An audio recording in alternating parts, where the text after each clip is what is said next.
મારો એક ફ્રેન્ડ છે પાર્થિવ, હમણાં 4-5 દિવસ પહેલા આવ્યો હતો. સવારે આવી રીતે અમે બાલ્કની ઉભા ચા પીતા હતા. તો મને કે મને છેલ્લે યાદ નથી ક્યારે મેં આમ શાંતિથી કોઈ ફ્રેન્ડ જોડે કે ઇવન એકલા હાથમાં ચા કે કોફી પકડીને આવી રીતે આમ બાલ્કનીમાં ઉભો હોઉં, કાં તો આમ શાંતિથી એકલો બેસીને એન્જોય કરતો હોઉં. મેં કીધું કેમ? એટલે કે સવારે અમારે કાં તો કોલ ચાલુ થઈ જાય, એ બેંકમાં સારી એવી પોઝિશન ઉપર છે અને અમુક ટીમ મેમ્બર્સ ઓફશોર બી હોય, રાઈટ, યુક્રેનમાં છે, ઇન્ડિયામાં છે.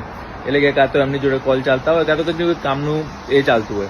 અને જો તમે એ ટાઈપના માણસ હોય ને કે જે ઓલરેડી મિલિયનિયર થઈ ગયા છે, અને ઘણા બધા છે તમારામાંથી કે જે મિલિયનિયર થઈ ગયા છે, પણ જો એના પછી બી તમારી લાઈફ એવી જોઈએ ને કે અઠવાડિયામાં 2 દિવસ બી તમે શાંતિથી આમ બેસીને સવારની ચા એન્જોય ના કરી શકો, કરવી હોય તો. ઘણા ના કરવી હોય, રાઈટ. ઘણાને એવું હોય કે ભાઈ મારી લાઈફમાં બી એક ટાઈમ એવો ફેઝ હતો કે ઇટ્સ ઓકે, હવે ચા પીતા પીતા કોલ ઉપર વાત કરી લઈશું, પણ કોલ લેવામાં મજા આવે છે, કામ કરવામાં મજા આવે છે, right.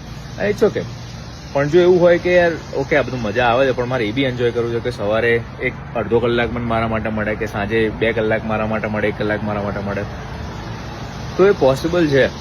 You really need to think about કે ભાઈ હું લાઈફમાં પ્રાયોરિટી કઈ વસ્તુને આપું છું. કે જો હું એવી વસ્તુને પ્રાયોરિટી આપું છું કે જે ખાલી બેંકમાં નંબર વધારી રહ્યા છે, પણ જે બેઝિક વસ્તુઓ છે, નાની નાની વસ્તુઓ જે મારે કરવી છે લાઈફ જીવવા માટે, right, the actual living part of it, જો એને તમે ઓછી પ્રાયોરિટી આપી દો તો કંઈક ચેન્જ કરવાનું છે. શું કહેવું? Good morning.